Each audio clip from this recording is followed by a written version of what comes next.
First up, we have Dr. Sally Hamoud. She's an expert on AI in media and also a chief AI officer. Welcome to the GMF stage, Sally. You're welcome. Yeah, please come on up here.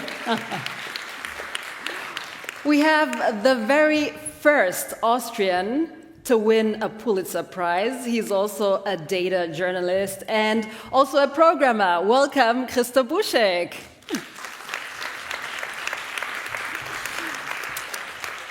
And then we have two podcasters whose podcasts I really highly want to recommend. First up, we have Nikita Roy. She hosts the podcast called Newsroom Robots.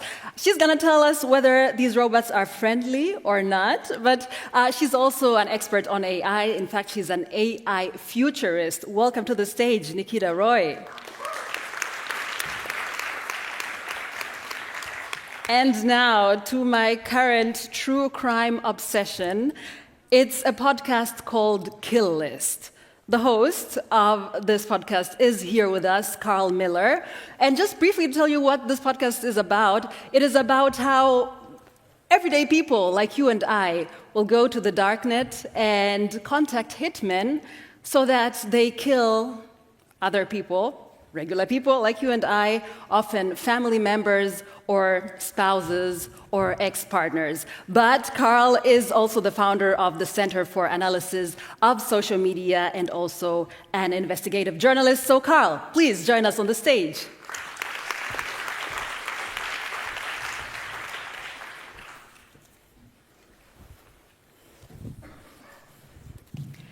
All right, so as we start, I want to first understand the role and the place that AI has in our newsrooms today. Sally, I want to start with you because, of course, you get contacted by media outlets, and when they tell you, Sally, we want to implement AI in our newsroom, what is it that they want exactly? First of all, they want to have the competitive edge, which is something that we have to look at and observe it very closely. Every media outlet wants to be there in the competition. And this is where the ethical implementation of AI comes handy, where we talk about, okay, what do you need from the AI, first of all? What are the areas that you want to cover? What about your human resources? These are the most important aspect and the most important resource of the organization. And the first thing that we say that AI is not a journalist. It's here to assist you. So yes, it's a matter of transformation. It's a matter of shifting the way we think, and we look at news engineering, if I may say, news engineering, because now given looking at the algorithms and looking at how social media is shaping discourses, it's now engineering of the news. And this is where we look at, okay, what types of AI would serve your institution? Yes, everyone is using the mainstream tools. Now we can call them mainstream, but there are other tools that can be used in addition, like that would really help the human factor, which has to remain, and I have to repeat it again, it has to remain at the center of our attention. So the first thing that we say, don't rush for AI tools. Look and assess your structure, assess your process, assess your human resources, your journalists, your editors, and everyone else. Then you have to look at other aspects regarding having, again, the competitive edge in marketing and brand equity, news creation, automation of news collection, news monitoring, etc., etc. So it's a huge world where there are so many functions of AI. So this is where we understand the philosophy behind this news or this news outlet. And this is similar to any other company, because now everyone is rushing to implement AI, and they just, it happens where I can get calls, hello Sally, how are you? We want to implement AI in our company.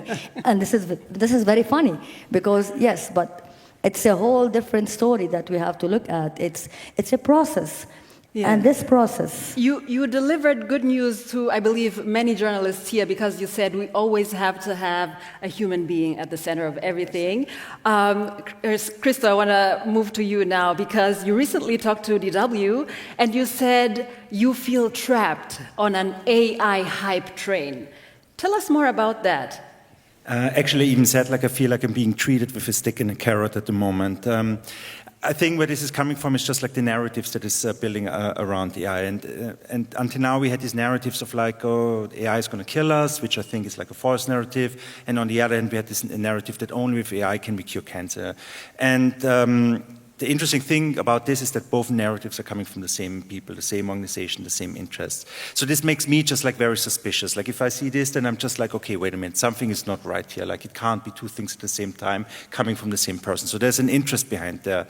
I think like, I think where I'm struggling with is like this exceptionalism around AI that is establishing itself, and everyone is just following this hype and treating it as if it's this like novel new thing. But AI is not nearly as new as the marketing wants us to believe it. Like AI is like an algorithmic system, and we can put it into a tradition and a history of algorithmic system that dates back into the 50s, into the 60s. There are new aspects about it, about like these generative models, but even like the principles behind them were invented in the 60s and not recently.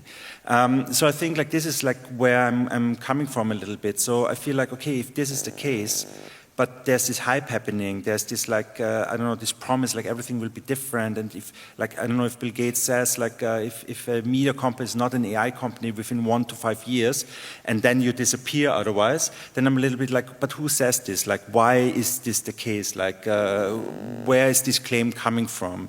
And so I'm an investigative journalist, and I think like as journalists, like we should meet the world the way that it is, and not the way that we would like it to be, or the way that someone tells us it is. I think that's like our duty as investigative journalists. So then I say like, okay, let's do the same thing with algorithms. Let's do the same thing with AI systems, and look at it. And I think the more I do this, like there's this technical aspect which can be super interesting, and there will be interesting elements coming from it, and we can debate how big these changes on a technological level will be, or if LLMs as a technology is a dead end, which I think is a very valid discussion to have, like looking at everything around it. But primarily I think at the moment as it stands, we have to look at AI as a political project, as a cultural project, as a social project, and again, we can put it into a history. It is the same players as like 15 years ago. Like when we talk about AI, we talk about the same people. Like I was recently listening to a talk from Evgeny Morozov, and while listening to it, I figured out, wait a minute, I saw him like 12 years ago. Like I forgot about it. I saw him in Berlin, like, and I realized, because like I noticed he was actually talking about the same people. He mentioned the same names. It was still Mark Zuckerberg. It was still Jeff Bezos. It was the same people we were talking about back then, and we are talking about the same people here. So somewhere along the line, there this idea of exceptional technology, this new thing, this like unique thing, like I don't see it at the moment. I would remain skeptical. Maybe you should get Nikita's opinion on that. How do you view AI in newsrooms? Is it something that is being hyped? Is it the thing that is going to save journalism? Where do you place it? I think for me, a lot of the question is not whether AIs are hype or not. Every tech shift brings with it its own hype cycle.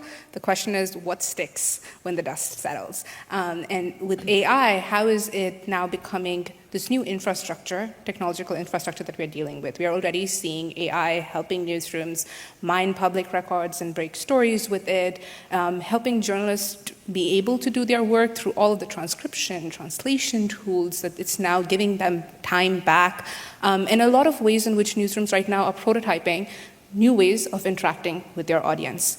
For me, the way in which I look at AI is putting the audience front and center. How is the information ecosystem for our audience going to change in this world? And then kind of working backwards from that, because we are one part of that information ecosystem now. You have social media and content creators, and everybody else is using AI.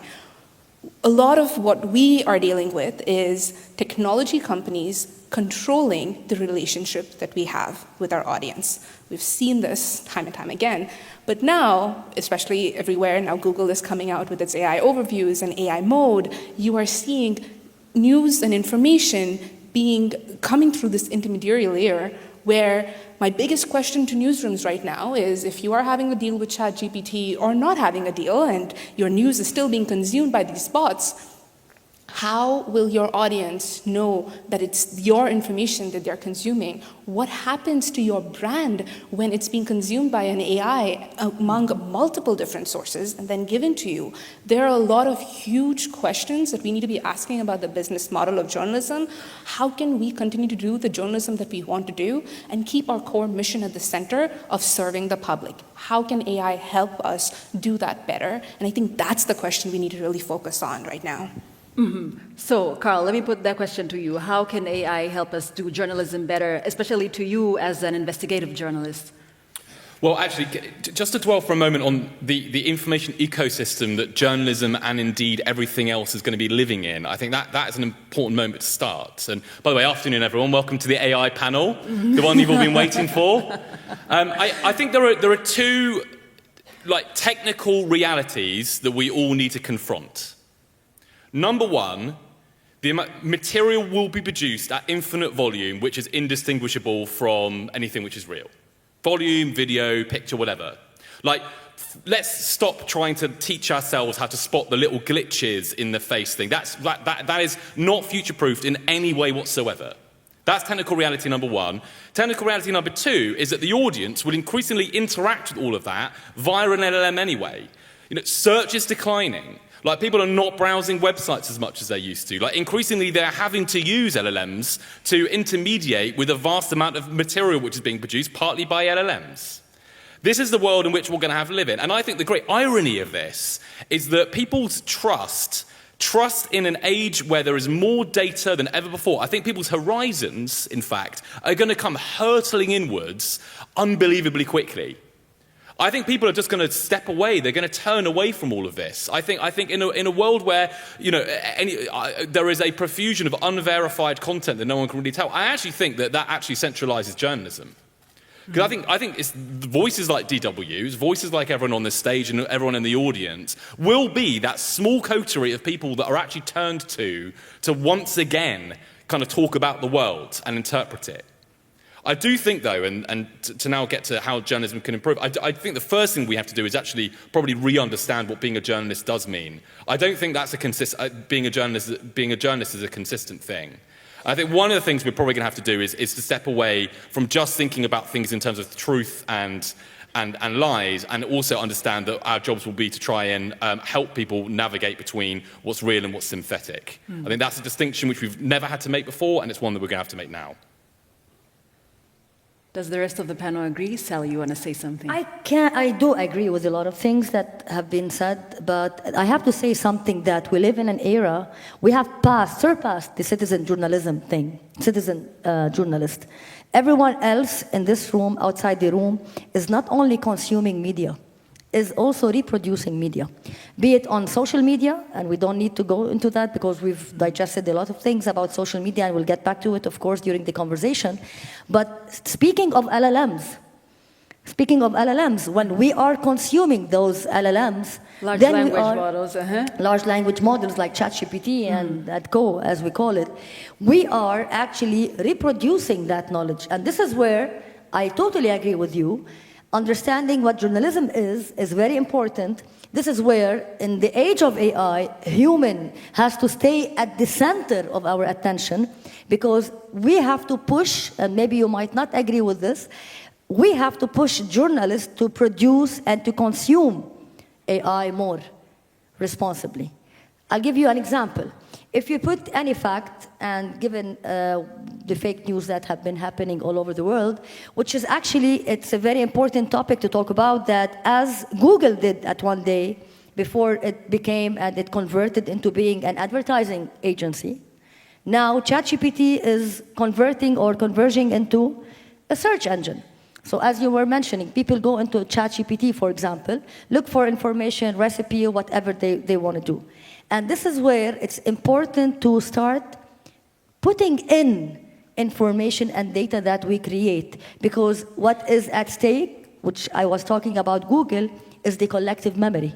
So now, very easily, you can go into ChatGPT and say, Dr. Salih Hammoud is the reason behind the financial crisis in Lebanon. Say it over and over again on ChatGPT. It becomes a fact, because people are less no matter how we are trying till now to educate people on media literacy, and now we're talking about AI literacy, we're still in the early stages. So we need to look at it from the macro and the micro at the same time. We need to push, I believe, journalists to have AI literacy and to spread that literacy to other people as well, because let's put it this way, let's be realistic. These AI companies, the technology company, they are controlling all narratives. And we have a room full of journalists, and we have seen through AI and algorithms, companies like Meta, companies like X, and many others as well, have been censoring content in some countries and for some people during times of crisis and being selective about these algorithms. So this is not a battle of only the tools of AI. It's a matter of protecting our humankind, our human species, our human memory, and also protecting our human integrity. Because yes, technology is powerful. It is embedded, technology is so much embedded in the work of journalism. It has been like this since ever. And yes, not to be very much optimistic, some jobs in the journalism might be hindered by artificial intelligence, like any other careers as well. But this is what we call transformation. This is what we call transformation. But yet we have to say that journalists have a great impact on shifting the discourse that is created by artificial intelligence. Yeah. Christo, I want to ask you about what Sally just said. She said we journalists need to use AI more, interact with it more, and feed it more. We heard the Director General this morning say that we need a European AI. There's in fact one chatbot, it's called Chat Europe, that was just launched this month, and it is a cooperation between various European news outlets. Is this the kind of thing that we need for our newsrooms? So I think like it depends on the newsroom, it depends on the story that you're working on. There will be different tools that you require at different times. I think if there's like one approach, how we can approach or how we can face this technological world is like through investigation. I think this technological world, being the actors, the artifacts produced in this world, they're like impactful enough that they warrant their own type of investigation. Like we can really put our investigative lens and really look at it like critically and from the vantage point of like we are not looking at AI on its own turf, we move it over to our turf and we evaluate it and we investigate it following our rules. I think that's a very powerful thing, and if we would do this ourselves, we would even better understand like how we could use these tools ourselves. One problem who's supposed to do that? I know that you do research on how these language models are being trained, the data that is being used, but when you say we need to do that, because not everybody is a data scientist, so how are we supposed to do that? Data scientist either, so I don't think you have to be like a data scientist. I think there's a lot of like ways how you can skin the cat here. I think the essential thing about it is like that you start deconstructing these tools. Like you're not like taking over the narratives that are being told, and you find your own narrative that is fitting to these type of tools. So you mentioned already like transcription and translation tools. So this is the one thing that I'm using a lot, like I require it, but I also know in the same moment, the moment I use it, if I would actually build a story on it, if I would like try to make a statement of fact based on any of these outputs, I would have to go back anyway. In the process, I can still work with it. Like it does help me in my investigative process if I look at it as a process itself. But like if I would like build a story, if I would write it into a text, if I like derive another fact from it, like I cannot trust it. Like this is an issue. Whether to use which tools or not, I think the problem with these algorithmic systems, it's like the probabilities behind it, and I think that makes it so hard for us to conceptualize it, and also why like most AI discussions feel like a gut feeling discussions. Like I feel it's great, I feel it's terrible. Like so and it's I think it's just because like these tools are like so unpredictable and unreliable. But so one issue that I see with this is that we apply concepts of error and functioning that we think how humans would work when you apply it to these machines. And there's a problem, like, because an error that a machine makes is a different type of error. Like, it's not comparable to a human error. Errors of a machine are like in scale, they're in masses, they're like based on probabilities, they're based on like unlikely effects that are like not pre-considered, that are derived from data sets in a weird constellation, and that can be very different one time when you use it and the other time. So I think like we should probably investigate these tools, we should use some of these tools, but we should also keep in mind that these tools work very different than what we would expect them to. And I think as soon as we can like get to this point, we will also find better use cases, we'll find better ways how to apply it or not apply it. I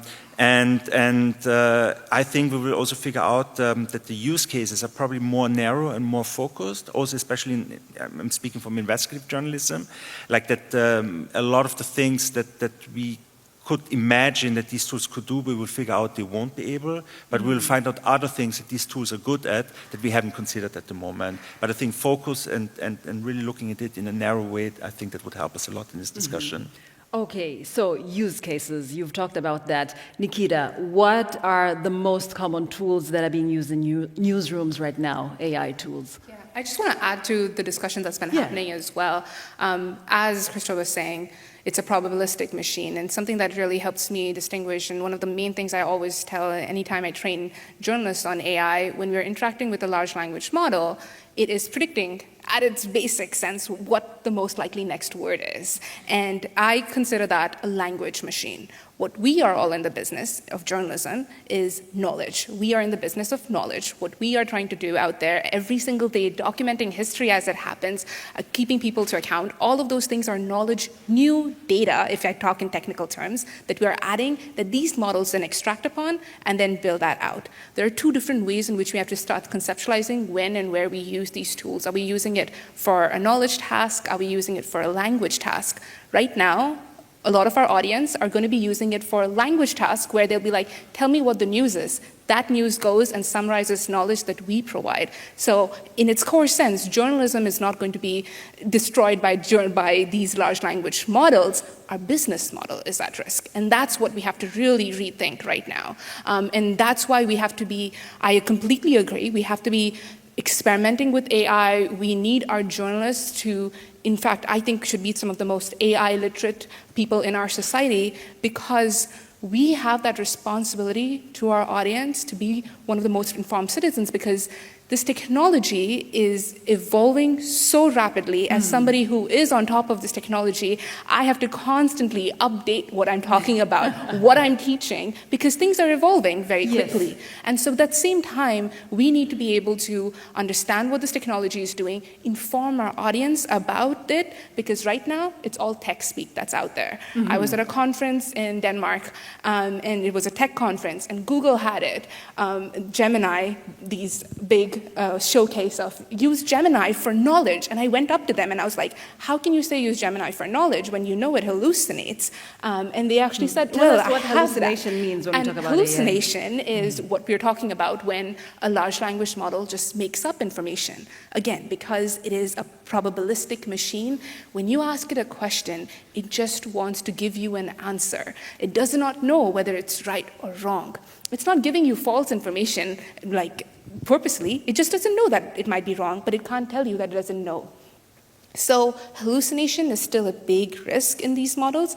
It is decreasing drastically. It is not the same as what it was back when ChatGPT was launched in November of 2022, but that still exists, right? Yeah. And so all of that is out there, and we need to be educating our audience on it. I'm having people ask me when I say I work in AI, they were like, well, why did it tell me this when it's supposed to be wrong? Like my doctor told me, she was asking something and it told that the person, that pregnancy is a 12-month term, and when she was trying to calculate when somebody's due date was, and Google Gemini just gave that to her, it was 12 months later, and she couldn't understand what hallucinations meant, right? It's impacting every single beat of our industry, and so we need to be very informed about that in that case. And in terms of tools, I think there's a vast breadth of tools that are used, all the way from ChatGPT. Tell us your top tools, because we also want to be very practical. You know, Yes.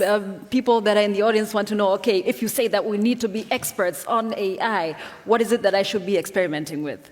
I think a lot of what experimentation means is like, open these tools, start having conversations, figuring what these things are. Tools that I tend to use a lot I play around between ChatGPT, there is Claude from Anthropic, which is another great model, and Gemini from Google as well. These are the top, I would say, like mainstream models that exist. But I think it's playing around with all of these generative AI tools, figuring out what they're capable of. But apart from that, our industry also needs to talk about something which is open source AI.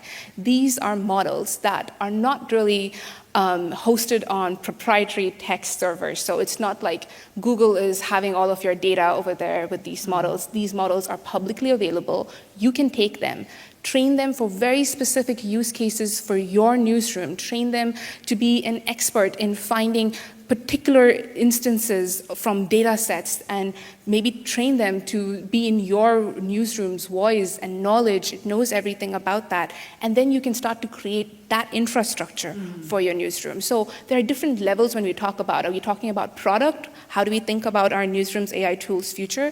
We are talking about an infrastructure layer, a new infrastructure layer that we need to start thinking about and building. Yeah. But for just the regular journalist, go out there and just try these tools, because I often walk into newsrooms and I always start off any training I do with surveys, completely anonymous. How many people have used a tool like ChatGPT? Up until last month, I still walked into a place where it was 40% of the journalists had never tried a tool like ChatGPT. We are scared of these tools. We are worried about the impact that it might have, because we're hearing all of the bad press around it. And so you feel like you need somebody to guide you through that. Just go there and just start having a conversation. And experiment. I believe that Christa wanted to say something, and Carl as well. Just very quickly, I just want to point you to one publication in the New York Times from maybe 4 weeks ago, like that basically stated like OpenAI's newest models are hallucinating more than they did before. Like they are hallucinating like over half the all cases, 48%, I think, and some models up to 70-something%. That's an increase over like the previous models of OpenAI, which were around like 30-35% of hallucination. So the fact that like they constantly get better, like this is like, again, like a statement that like I think we don't necessarily observe. We can probably observe them in some situation, but not as a general statement. At least that's like how I understood this publication. Yeah, I that's think interesting. there's lots of techniques evolving as well in terms of how we reduce hallucination from where we were. And I think that's also what we need to be talking about. Like, what are the new developments that are happening in technology there?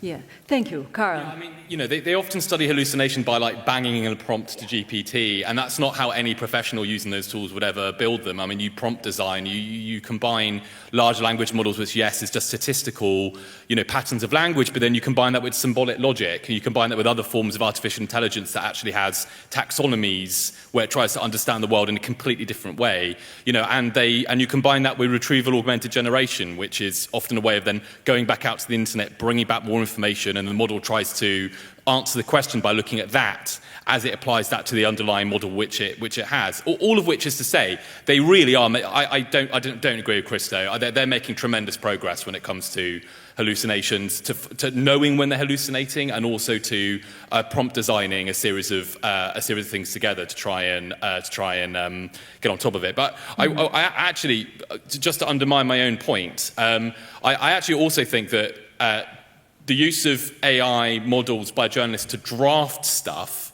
is really over-focused. Like, to me, there's the two really other like vital ways in which journalists need to start using AI now. Like, one is around like constantly and recursively listening and analyzing your audience. I mean, we can understand audiences in ways which we never could. You combine these models with the kinds of social media analytics that we used to be doing 10 years ago. You can know what your audience was worried about this morning. You know, I mean, the idea that we don't have agentic systems now, which are kind of beginning to draft stories on the basis of like patterns in language that they can hear their audience already talking about, is kind of nuts. Because like technically that's already possible. But then the other one it's far more rarefied, and here I completely agree with Christo. Like, we need more journalism about and over AI, about these systems, like how they're trained, yes, but also how they're manipulated. Like, I know there's been a ton of disinformation, information warfare discussion going on today. The next frontier in information warfare is going to be manipulating LLMs. Like, that is going to be where everyone goes. I mean, I just come back from Vancouver for Web Summit, which has thousands and thousands of startups. And I went there as I said, hey, I'm an investor, tell me about what your company does. And a lot of companies were beginning to do what they call AI SEO, which is basically spinning up hundreds of thousands of websites, carpeting Reddit, trying to reverse engineer how that training works, and then basically trying to create content to get into the LLM's response loops. So, hey, what's the best trainer that people are talking about today? Oh, well, it's insert your brand here.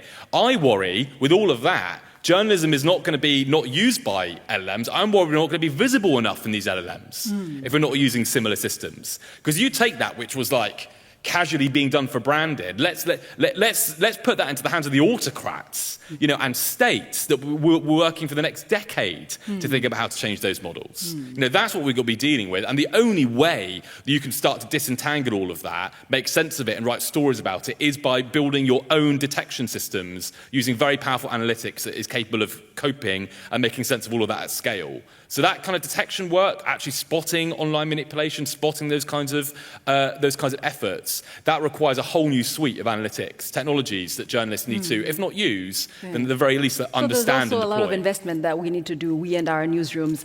I'd like now to involve the audience, so we'll go. Yeah, sure. Since Nikita, While was you mentioning, talk, I'm going to ask them to please show us the QR code with our question, and if somebody could please move the screen to a place where I can see it, because I don't know what time it is. Yeah. Just to build on what you mentioned, that journalist and everyone else is kind of building knowledge, and especially journalists. As you said, this is what I meant by the collective memory. Journalists are the ones who are writing history nowadays. And this takes us, let's take a step back and get a little bit out of the LLMs. We know that AI, and this is why we are here, because we have a misconception all over the world that AI is ChatGPT. And this is what we need to break, basically, this misconception. But what's most important to think of, and just allow me to talk about it for a little bit of time, is the data labeling itself. Because I was talking about the censorship, for example.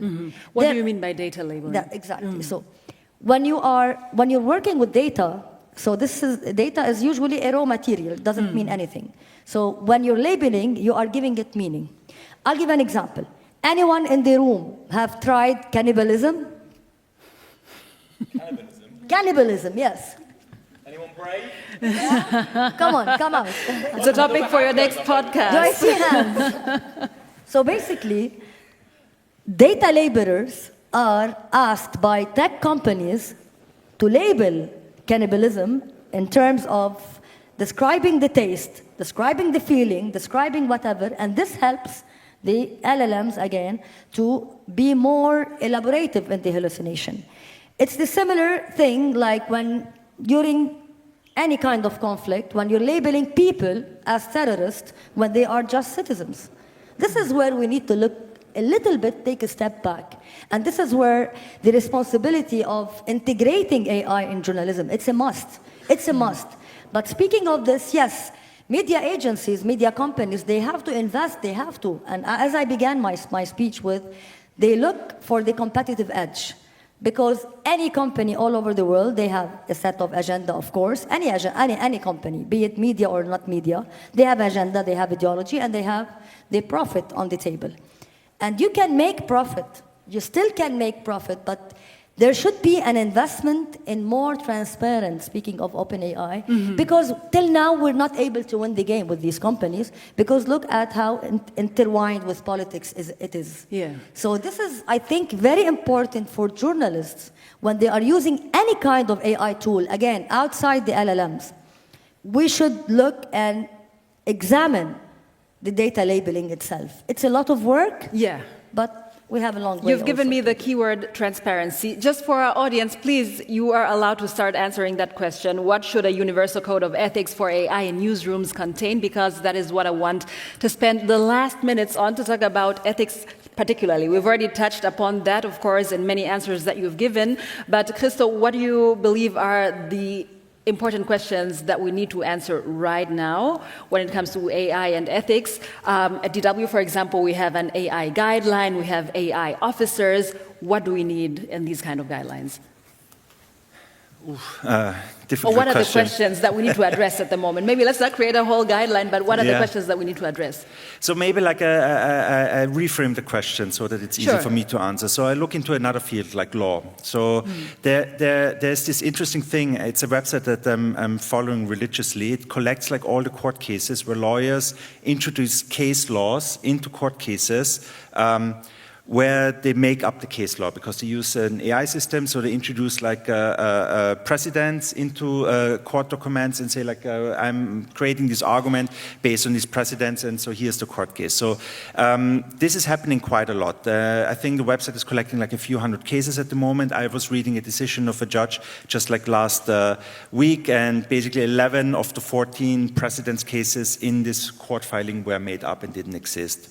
So the thing is, like in court, this is like very easy to trace, and I'm pretty sure that like in journalism, this is already happening, and we know some high-profile cases. I'm just want to remind like Chicago Sun-Times, but I'm pretty sure this is happening more and more, and we are just waiting for like a big catastrophe to happen. Like something big will happen at some point before we start to take this serious. So I think if there's like one code of ethics that I want to put in, given the situation, like where I think we're heading, is like that we have to be very, very careful. I think like also like, because we spoke about like introducing disinformation into the chatbots, this is something that's already happening. News got reported on it. We know that this is happening also like in Ukraine. I spoke yesterday to a colleague from Ukraine who was telling us about this. It's a technique called data poisoning. I know it in this term. News got called it LLM grooming. We have a lot of terms here. But like, so there's something happening. So when we use these tools ourselves, like you're right, like we might get invisible in these chatbots. But actually, like I wonder, like, are we repeating the things that we are learning there? And I think this is like where I would watch out. Like when we start taking over this information, we run a very high risk. I think this is the risk. The hallucination is, for me, not the risk per se, because it's a technological, inherent thing of the technology, but it's us just taking it over and replicating it. This is the real risk here. And if we do it as journalists, that's like, that's very dangerous. Like we can lose trust with our readers. Like, because I agree with you, like we put our readers first, but it also means like that we don't disguise what we are doing, how we progress, what our process is, where we get information. Like if I take like a good newspaper, there might be errors in there, but I know there's a process that aims for quality, that aims for an excellence. And this is the important thing. And when we cannot describe our process anymore, and we cannot describe how we derive to a point, to a story, to an insight, this is where the danger lies, I think. So this is the one thing that I would really watch out for. Yeah, thank you. Nikita. Yeah, I think adding on to that, I think it's transparency among everyone and just us within our organization as to how we are thinking about AI and how we are using AI. Even though we have all of these code of ethics, one concern I'm having is how much is it actually being followed upon on an individual basis within newsrooms? AI is a taboo still within most newsrooms that I work with. The journalists are maybe sometimes using AI. Also, different generations within the newsroom are using AI differently. And we need to be able to have open conversations just within our newsroom on what we are doing, how we are using AI, and that starts out with being transparent and being transparent with our audience in terms of how we are using AI, why we are using AI if we are. And one of the next big thing, I like The Guardian has these, and a lot of newsrooms have these like principles for AI use, and it is making sure that it is purposeful use and not like replacing a human in a sense. Why are we using AI? Any question about why? If starting with AI, it has to start with like, what is the use case in the first place? Why do we have to use that? And then moving into much more deeper how we can use that. All right, now we still have 2.5 minutes left. And one question I really want to ask, Sally, you said we're not going to lose our jobs. Carl, maybe I should maybe I should put that question to you because I know that that is something that is on many people's minds. Whether AI is gonna disrupt journalism in such a way that many people will find themselves out of a job. If we talk about, for example, tasks that are already being taken over, like transcription, which used to take maybe a whole day for you to transcribe an audio or a video, what do you see in the future? Oh, and I prepared a whole lovely answer on the ethics. Okay, do ethics and then give us a short answer about the safety of our jobs. Because it's a real bugbear of mine, so I was actually really looking forward to ending on the ethics point. Just very quickly on ethics, I'm generally not really concerned that people like DW will use AI in an unethical way. I don't think they will. And in fact, actually, we've got a profusion of frameworks. There's one local government in the UK that has 8 separate and overlapping AI ethical frameworks currently in use. They're scratching their heads which of these takes precedence. My big problem is in whether we can generally regulate in a way that has any teeth whatsoever in stopping bad actors or really just generally people from using AI in very harmful ways. And the big hole in the bow of the mighty ship EU AI Act, to me, is open source. There is a big race happening in AI where a whole series of anti-incumbent providers are betting that they can develop faster by open sourcing their models. OpenAI, the early movers, they're proprietary, and this whole new group is saying, look, if we get hundreds of different developers around the world to all work on this together, we can actually build something faster than they can, we can get better faster than they can. The problem with that is, how do you regulate an open source model? There aren't 3 foundational models anymore, there are hundreds, and some of them you can run on your own laptop. Literally you can. Some of these models are reasonably small. And there's no way that I can really see that you can meaningfully control, as a government or a supranational body, the use of a model which someone can take off a server, put it somewhere else, get rid of the fine-tuning on it, retrain it if they want to, and basically run it as they wish. So that, unfortunately, to me, means that regulation cannot be our comfort blanket. I don't think it's going to work. I don't think it's going to stop bad actors. And I don't think it's going to stop anything, the kind of availability to AI models that will be willing to do the things that bad actors want them to do. And I think I totally agree with you. I think this is why, similar to media, where we were not able to control how people consume media or produce media, we tried a lot through media literacy. I think it's the same. It's AI literacy. We have to keep trying. We have to keep regulating as much as possible. But pre-regulations, there are the ethics, which we need to explain to people as well. This is where, the education comes handy for everyone. And then we have to understand that AI is an ecosystem. It's so much interconnected with many other things. So if we're talking about regulating AI, not only in information production, for example, let's say, AI is causing disruption in the marketplace. It's causing a lot of unemployment versus a lot of opportunity, but I'm not getting there. So what can be done, for example? Some regulations that each company, if you want to replace your people, you have a quota every year. You cannot just throw people and then you disrupt the whole economy. That's a thing that is not much controversial.